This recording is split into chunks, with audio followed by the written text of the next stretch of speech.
سألت نفسك قبل كده ليه الفراخ بتتحرق من بره وبتفضل نية من جوه؟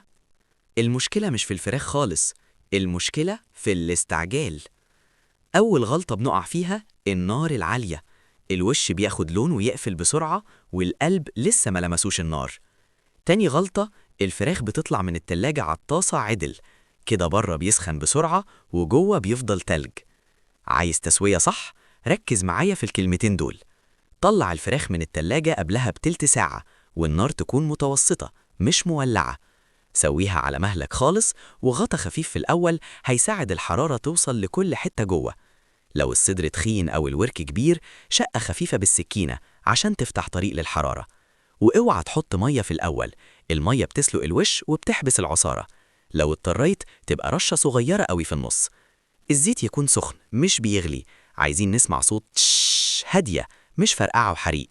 وما تقلبش كتير، سيبها تمسك نفسها وتستوي براحتها. أول ما تحس إنها استوت من جوه، شيل الغطا وسيبها تتحمر وتديك اللون الذهبي اللي بتحبه. ولما تطلعها، اصبر عليها، سيبها ترتاح دقيقتين عشان العصارة تتوزع وتفضل طرية معاك وما تنشفش. الخلاصة اللي لازم تحفظها، الفراخ مش عايزة سرعة، الفراخ عايزة هدوء.